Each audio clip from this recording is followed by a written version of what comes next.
오늘 말씀 마태복음 마지막 부분입니다. 5장 1절부터 12절 신약성경 마태복음 5페이지 신약성경 5페이지 마태복음 5장 1절부터 12절 우리 마지막으로 함께 교독하고 마지막 절 합독하면서 마무리하도록 하겠습니다. 제가 먼저 봉독하겠습니다. 예수께서 무리를 보시고 산에 올라가 앉으시니 제자들이 나아온지라 입을 열어 가르쳐 이르시되 심령이 가난한 자는 복이 있나니 천국이 그들의 것이미요 애통하는 자는 복이 있나니 그들이 위로를 받을 것이미요 온유한 자는 복이 있나니 그들이 땅을 기업으로 받을 것이미요 의에 줄이고 목마른 자는 복이 있나니 그들이 배부를 것이미요 긍휼히 여기는 자는 복이 있나니 그들이 긍휼히 여김을 받을 것이미요 마음이 청결한 자는 복이 있나니 그들이 하나님을 볼 것이며 화평하게 하는 자는 복이 있나니 그들이 하나님의 아들이라 일컬음을 받을 것이미요 의를 위하여 박해를 받는 자는 복이 있나니 천국이 그들의 것이니라. 나로 말미암아 너희를 욕하고 박해하고 거짓으로 너희를 거슬러 모든 악한 말을 할 때에는 너희에게 복이 있나니 다같이 기뻐하고 즐거워하라. 하늘에서 너희의 상이 큼이라. 너희 전에 있던 선지자들도 이같이 박해하였느니라. 아멘. 예, 우리 말씀의 제목을 스크린에 나와 있는 대로 다 같이 한번 읽어보시겠습니다. 자, 시작. 하나님의 의를 따르는 하나님의 자녀들. 예, 하나님의 의를 따르는 하나님의 자녀들이라는 제목으로 말씀의 은혜 나누고 팔복 연속 설교 27번째로 마무리하도록 하겠습니다. 예수께서 가르치신 팔복의 내용을 좀 더 적확하게 이해하고 해석하기 위해서는 먼저 이 해석의 틀이 필요합니다. 안 문장에 언급된 믿는 자의 특징 자체가 이미 하늘의 복을 얻은 상태임을 명심하십시오. 그러니까 가난한 것 그 자체, 애통한 것 그 자체가 복이다라는 것이죠. 그러니까 가난한 마음을 지니면 천국을 복으로 얻는다 하는 식의 해석이 아니라 오히려 가난한 마음 그 자체가 복이다 하며 해석해야 합당하고 나머지 구절도 같은 방식으로 해석할 때 올바른 이해와 해석이 가능한데 이 기본적인 해석의 원리를 놓치는 바람에 이 팔복의 교훈마저 세속적 복의 개념으로 자주 오해하는 것이죠. 또한 8가지 복을 언급한 각각의 구절은 독립적으로 아무렇게나 늘어놓은 것이 아니라 모든 구절이 밀접하게 연관된 사실도 지적했습니다. 즉, 팔복의 모든 구절은 어느 것 하나를 빼버리거나 건너뛸 수 없도록 어떻게 연결됐다? 첫 번째, 치밀한 연역적 논리로 연결된 게 특징이다라고 말씀을 드렸어요. 또한 여기에 언급된 모든 복의 내용은 하나의 대상이나 현상에 대해서 한 단계 한 단계 높아지는 말들을 거듭해가는 어떤 식으로 점층적 순서로 연결된 것도 빼놓을 수 없습니다. 다시 말해 앞에서 뒤로 갈수록 단계와 수준이 높아지는 것이 특징이다라고 말씀을 드렸어요. 마지막으로 팔복은 전체를 구성하는 각 부분이 떼어낼 수 없는 생물처럼 어떻게 연결됐다? 유기적인 구조로 연결된 게 특징이다라고 말씀을 드렸어요. 다시 말해 이것은 무엇을 뜻하냐면 팔복의 각 구절은 연역적, 점층적 순서로 배치됐고 더불어 각각의 내용이 살아있는 한 몸처럼 유기적으로 연결된 것이 특징이다라는 것입니다. 이것이 팔복의 내용을 해석하는데 가장 좋은 틀이 되는 것이죠. 그러므로 8가지 복은 보물찾기처럼 하나하나 따로 찾아서 얻는 게 아니에요. 종합 선물 세트처럼 거듭난 믿음의 사람들을 향해 한꺼번에 베푸시는 하늘의 선물인 것입니다. 그런데 우리는 첫 번째 복을 확신하고 누리는 사람에게 허락하시는 이 천국이 8번째 복을 얻는 사람에게도 약속하신 천국과 다를 바 없다는 사실을 우리가 지난 시간에 확인했었습니다. 다시 말해 이것은 무엇을 의미합니까? 예수님은 첫 번째와 8번째 복에 따라오는 열매와 혜택을 똑같이 무엇으로 언급하셨어요? 천국으로 언급하신 셈인데 그 이유는 무엇입니까? 믿음으로 얻는 구원의 은혜는 차이나 차별이 있을 수 없다라는 사실을 강조하기 위해서입니다. 믿으십니까? 이 사실을 기억하십시오. 다시 말해 천국은 위대한 신앙 영웅이나 탁월한 인생을 살았던 사람들만의 나라가 아니라는 것입니다.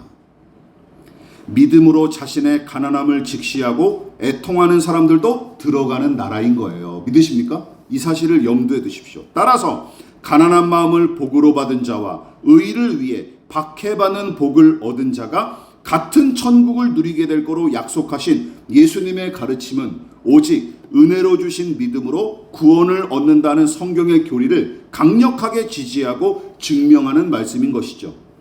그러므로 우리 자신의 연약함과 미숙함 때문에 쉽게 실망하거나 낙담하지 마십시오.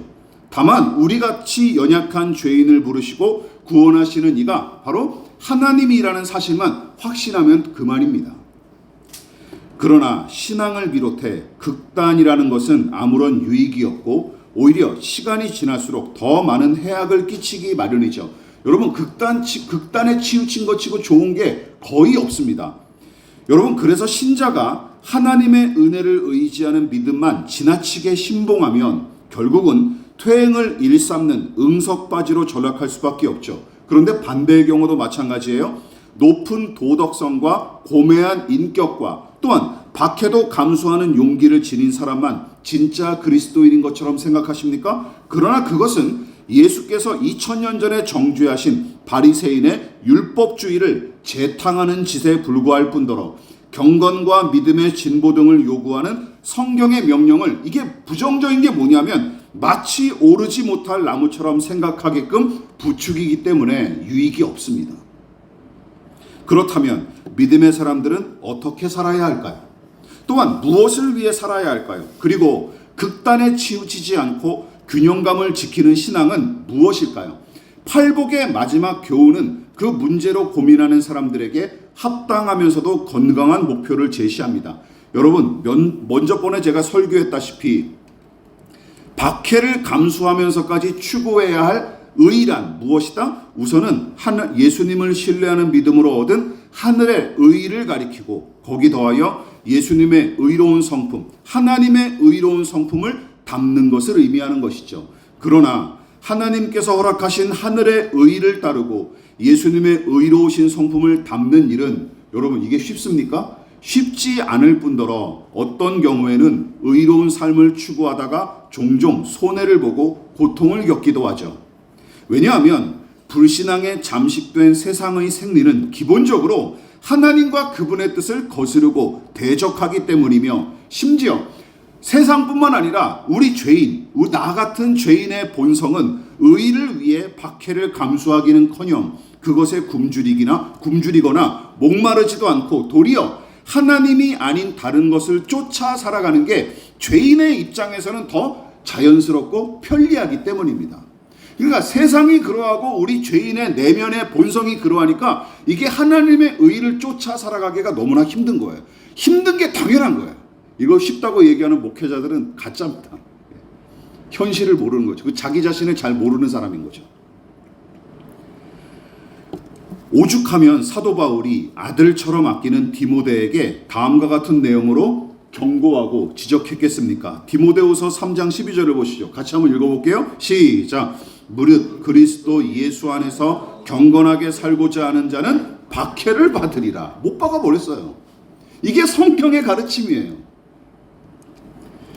경건이라는 말은 사전적으로 신이나 존경하는 대상 앞에서 마음가짐을 바르게 조심스럽게 가지는 태도를 의미하고, 종교적으로는 종교적 헌신이나 영성을 포함한 미덕을 의미하는데, 우리 기독교 신앙 안에서는 뭐로 정의할 수 있어요? 쉽게 하나님의 거룩한 성품을 담는 것, 혹은 예수님의 성품과 모습을 담는 것을 의미하는 것입니다.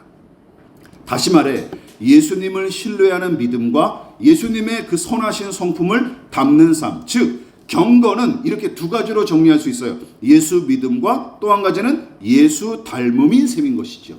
이 두 가지를 우리는 경건으로 정의할 수 있습니다. 그러나 문제는 무엇입니까? 사도 바울은 예수님을 신뢰하고 그분을 닮아가는 경건한 삶은 어떻게?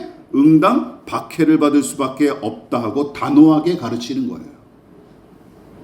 왜냐하면 팔복의 교훈을 비롯하여 예수님은 그 진실을 진즉부터 가르치셨고, 더불어 당시 신자들이 실제로 맞닥뜨렸던 엄연한 현실이었기 때문입니다. 그렇다면 남을 긍휼히 여기고 평화를 위해 일하는 삶, 또한 하나님의 의를 용감하게 추구하는 고결한 삶은 위인전에 등장하는 영웅들의 전유물일 따름일까요? 여러분, 그렇지 않습니다. 팔복의 교훈은 특별한 사람들을 위한 교훈이 아니지 않습니까? 예수님은 모든 믿는 자가 따라야 할 교훈으로 팔복의 교훈을 가르치셨고, 실제로 사도행전의 제자들은 하나님의 의를 위해 박해받는 일도 서슴지 않았던 사람들입니다. 사복음서의 제자들과 사도행전의 제자들은 완전히 달라 보이죠. 그렇다면 그런 삶은 어떻게 가능할까요? 크게 두 가지로 나누어서 살펴보도록 하겠습니다. 첫 번째, 같이 한번 읽어보겠습니다. 자, 시작. 하나님께서 당신의 의를 위해 살아가도록 도우시기 때문에 우리는 의를 위해 고난도 감수하는 삶을 살아갈 수 있다는 것이죠. 믿음과 성령을 통해 새롭게 거듭난 하나님의 사람은 가난한 마음과 애통의 마음만 복으로 받은 것이 아닙니다. 지난 설교에서 언급했다시피 하나님은 8가지 복을 은혜와 믿음이란 씨앗에 다 담아서 우리의 마음에 이미 심어주신 것이죠. 그래서 팔복의 은혜는 마치 식물의 씨앗처럼 신자의 마음에 뿌려지는 것인데, 마음에 뿌려진 그 은혜의 씨앗은 점점 자라나 8가지 복의 모습으로 꽃을 피우고 열매를 맺게 되는 것입니다. 그 중에서도 신자의 마음의 뿌리와 새싹처럼 먼저 나타나는 복이 뭐예요? 가난한 마음과 애통의 마음이고, 또한 믿음으로 살아가는 이 연단의 과정을 통해 온유한 마음과 의를 향한 기갈의 복이 든든한 줄기와 가지로 자라나게 되는 것이며, 거기서 긍휼히 여기는 마음과 청결한 마음의 꽃이 활짝 피어나고 마침내 평화를 위해 일하는 복과 의를 위해 박해받는 복이 열매를 맺는 것입니다. 그래서 다시 한번 강조하지만 팔복의 각 구절은 연역적 논리 구조로 서로 밀접한 관련을 맺고 있을 뿐만 아니라 점층적 논리로 연결됨으로써 신자들에게 더 높은 수준의 경건과 실천을 요구하는 것이죠. 따라서 은혜로 얻은 하늘의 복이란 명분을 앞세워서 안주하거나 태만해서는 안 되는 것입니다. 당연하죠. 뿌려진 씨앗이 자라기 위해서는 농부의 수고가 반드시 필요하듯이 은혜의 씨앗과 하늘의 복이 우리 마음에 거저 심겨졌을지라도 여러분, 묵은 마음을 갈아엎고 자풀을 수시로 뽑아내야 할 뿐만 아니라 꾸준히 재배하는 수고를 감당하지 않으면 말짱 도루묵인 것입니다. 은혜와 복을 받으면 뭐합니까? 그걸 가꾸고 재배하는 수고가 없으면 말짱 도루묵이에요. 그래서 예수님은 은혜로 얻은 복을 아무 수고 없이 전시할 뿐만 아니라 전시하고 가만 내버려두는 자들, 그런 게으른 자들을 향해 어떻게 꾸짖으셨어요? 이렇게 꾸짖으셨어요. 기억나십니까? 마태복음 25장 시작. 그 주인이 대답하여 이르되 악하고 게으른 종아, 나는 심지 않은 데서 거두고 해치지 않은 데서 모으는 줄로 내가 알았느냐. 하나님을 여러분은 어떤 분으로 생각하십니까? 통장 잔고는 바닥이 났는데 일수쟁이 대신 목사를 보내 헌금을 뜯어내는 분, 생계와 가사노동과 육아에 시들려 하루하루 고달프게 살아갈 뿐인데 예배당 건물을 건축한답시고 채찍을 휘두르며 벽돌을 짊어지게 하실 분으로 생각하십니까? 하나님은 우리의 것을 갈취하는 불량배나 신자를 착취하는 폭군이 아니십니다. 믿으십니까? 그런 목사는 있을지언정 하나님은 그런 분이 아니세요. 또한 남을 긍휼히 여기고 평화를 위해 일하는 삶, 하나님의 의를 위해 희생을 감수하는 믿음은 오르지 못할 나무처럼 특수한 사람들한테만 허락된 특별한 사명이 아닙니다. 하나님은 다른 사람을 긍휼히 여기고 세상 가운데 평화를 끼치며 당신의 의를 추구하기 위해 용감히 불의에 맞서는 힘과 지혜를 저와 여러분과 같은 신자의 마음에 이미 믿음으로 심어 놓으신 거예요. 믿으십니까? 이미 심어 놓으신 거예요. 따라서 하나님은 우리에게 가난과 애통의 복만 주신 게 아니라 평화를 위해 일할 믿음과 의를 위해 희생도 감수하는 복도 이미 함께 베풀어 주신 거예요. 그러므로 유념하십시오. 불가능하다라는 말과 어렵다는 말은 비슷하게 들릴 수 있겠지만 사실은 엄연히 말하자면 너무나 다른 말이죠. 마찬가지입니다. 평화를 위해 일하고 하나님의 의를 따르기 위해 박해와 고통도 감수하는 삶은 도무지 해내지 못할 불가능한 일이 아니다라는 것이죠.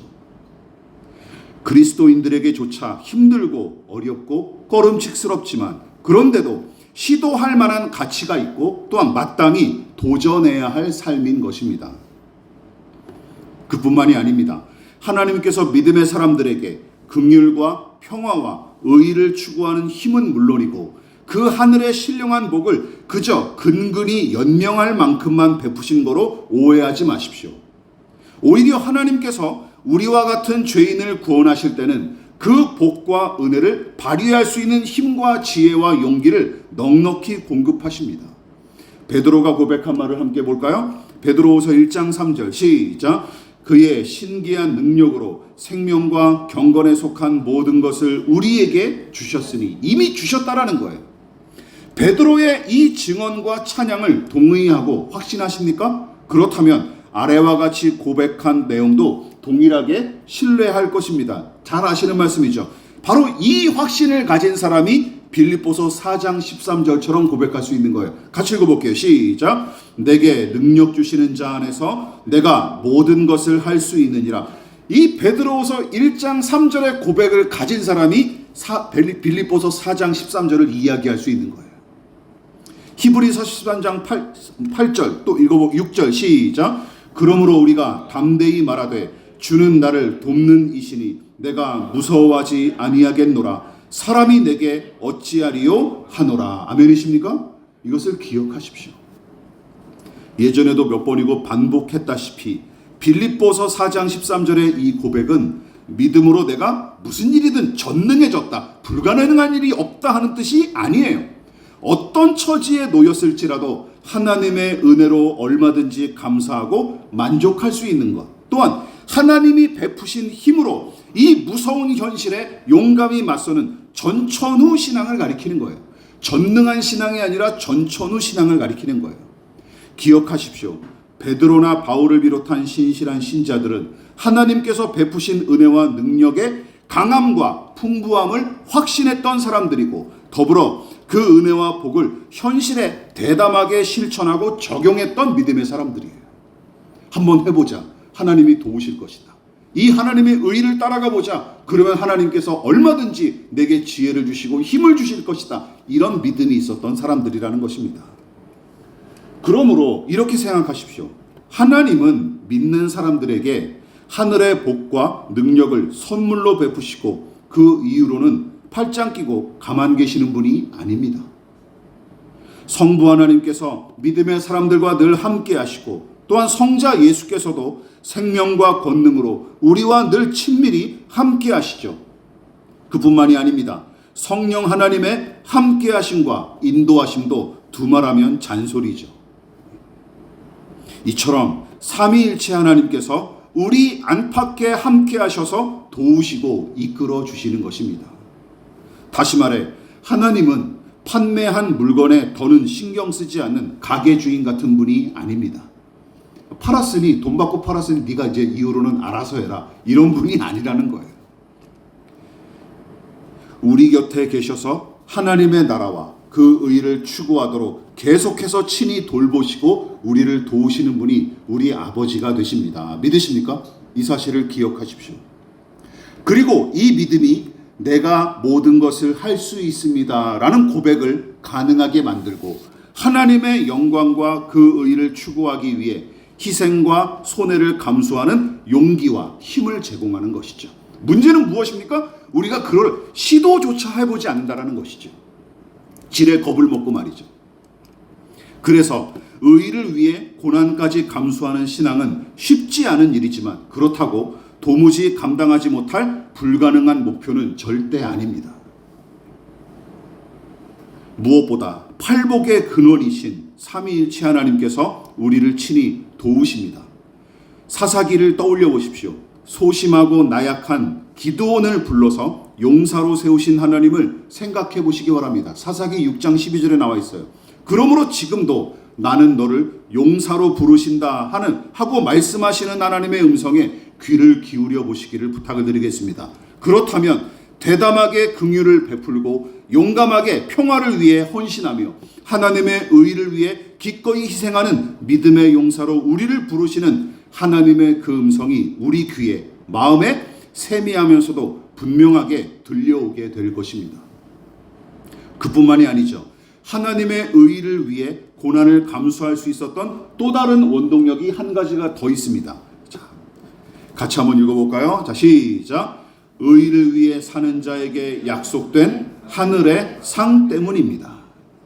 하나님께서 믿음의 사람들과 함께 하시고 하늘의 복과 신령한 능력을 이미 공급하셨으므로 우리도 얼마든지 의를 위해 박해를 받을 수 있는 믿음으로 나아갈 수 있는 것입니다. 그런데 옳음과 선함을 위해 당하는 고난을 아직도 저주스럽게 생각할 따름입니까?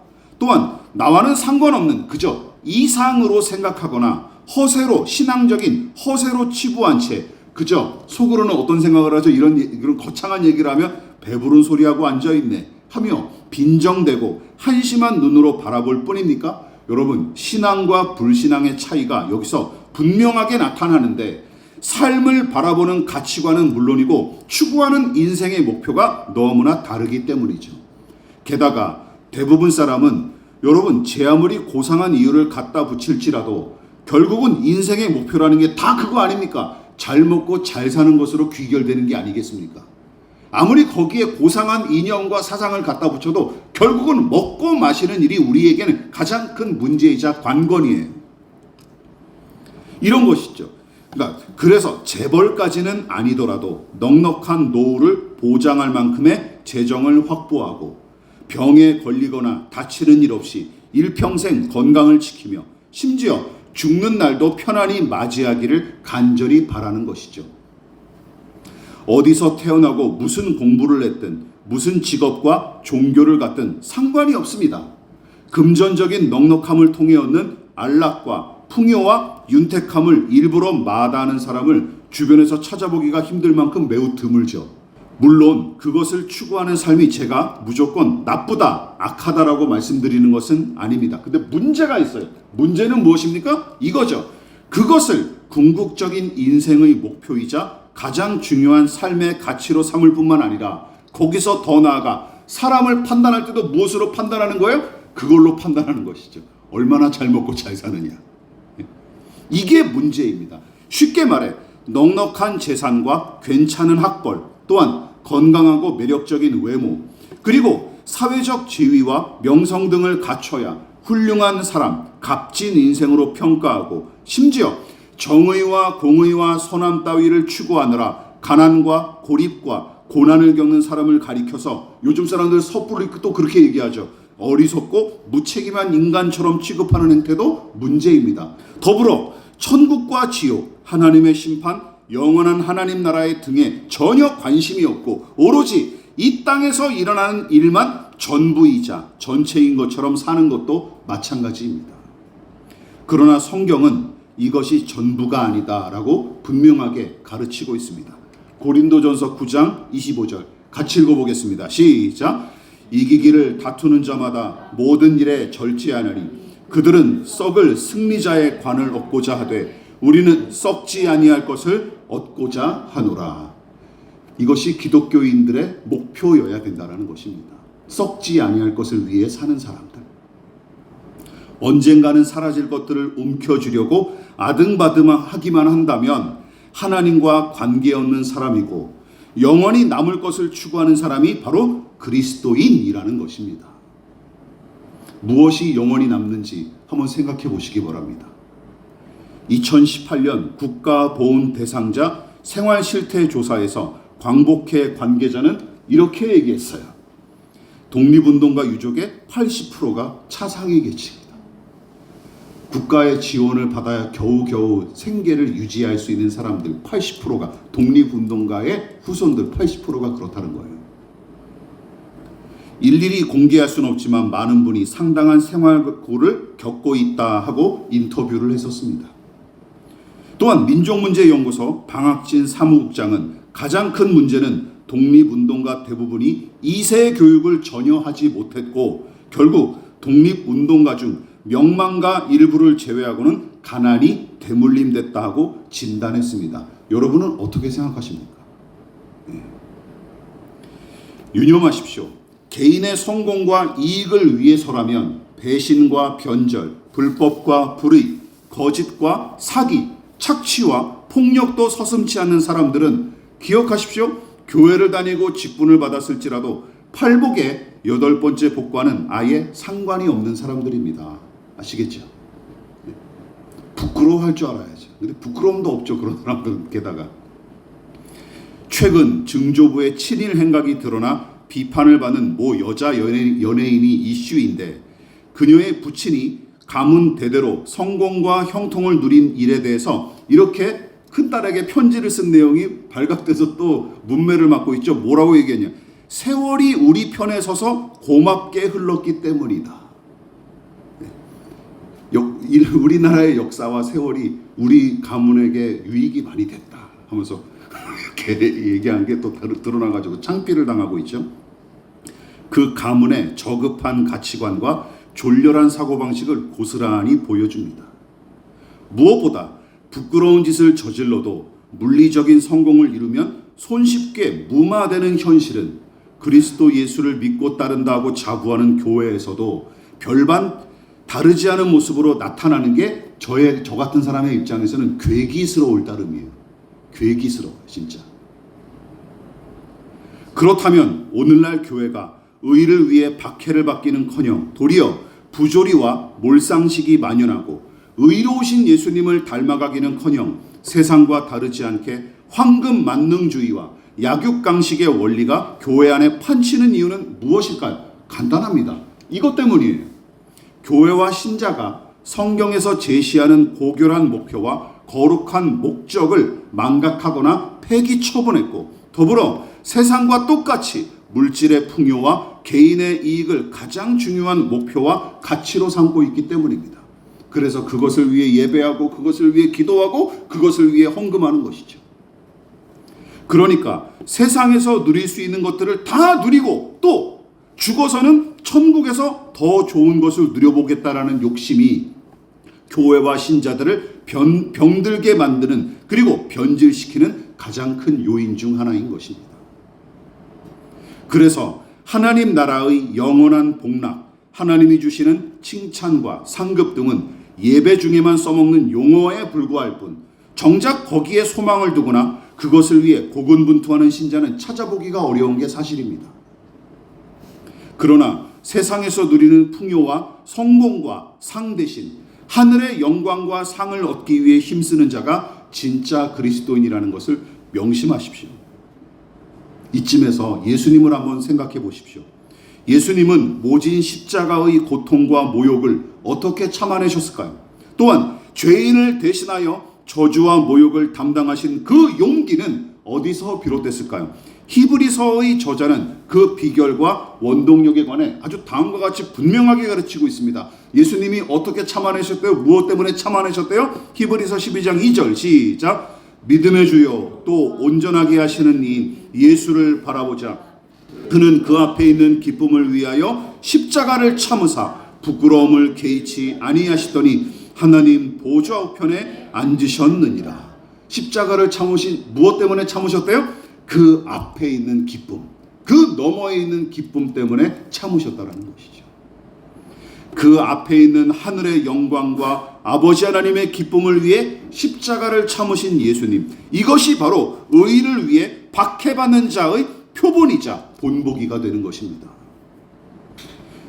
세상이 전부인 것처럼 살지 않고 영원한 하나님 나라에 소망을 두는 사람, 개인의 안락과 이익을 위해 세상의 생리에 손쉽게 타협하는 대신 하나님의 영원한 상을 기대하며 불법과 불의에 맞서는 사람들, 불신앙의 파도와 불순종의 조류를 거스르고 소원의 항구를 향해 용감히 항해하는 사람, 여러분 그가 바로 진짜 예수님의 제자다운 사람인 것입니다. 이제 말씀을 마무리하도록 하겠습니다. 하나님 나라는 동화책에 나오는 낙원이나 이상향 같은 게 아닙니다. 또한 하나님의 칭찬과 하늘의 상급은 당장 부려먹기 위한 당근이나 가스라이팅 소재 같은 것도 아닙니다. 성경은 그 나라를 분명한 영적인 현실이자 엄연한 사실로서 가르치고 있습니다. 그리고 저도 그 나라를 기대합니다. 이 세상은 이미 망가진 세상이에요. 더 이상 나아질 수가 없을 것 같습니다. 부조리한 현실이 끊임없이, 나는 잘 살더라도 누군가는 지금도 슬퍼하며 죽어가는 일이 일어나고, 이 세상이 과연 괜찮은 세상이라고 생각하십니까? 저는 그렇지 않습니다. 이 세계와는 전혀 다른 하나님 나라를 저는 그래서 꿈을 꾸고 있습니다.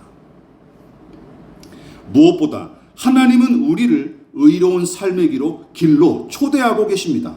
물론 그 길을 걷는 일은 힘겹고 무서울 따름이지만 모욕과 고난과 죽음도 감수하고 끝내 아버지의 의를 이루신 예수님처럼 하나님은 우리도 그분의 길을 따라 걸어가고 달려가기를 바라고 계십니다.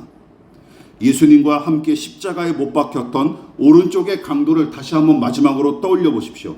여러분, 그 사람이 예수님을 영접하고 낙원을 허락받았지만 하나님의 뜻대로 살지 못했던 지난 날을 얼마나 후회했을까요? 그 짧은 시간에. 그렇지 않겠습니까? 내가 그 전에 십자가에 못 박히기 전에 예수님을 믿고 이 제자들처럼 그분을 3년 동안 쫓아다녔다면 내 삶은 더 가치 있게 변하지 않았을까? 그런 후회가 있지 않았을까요? 저는 그렇게 상상을 해봤습니다. 그래서 자신이 저지른 죄의 대가로 십자가에 못 박히는 게 아니라 예수님처럼 선함과 의로움으로 십자가를 짊어지지 못한 게 그 자신이 얼마나 아쉬웠을까요? 그리고 이렇게 생각할 수 있는 사람이 바로 그리스도인인 것입니다. 그러므로 하나님께서 심으신 푸른 의의 나무로 무럭무럭 자라날 수 있기를, 그래서 하나님의 나라와 그 의를 위해 용감히 살아갈 수 있는 저와 여러분 다 될 수 있기를 진심으로 부탁을 드리겠습니다.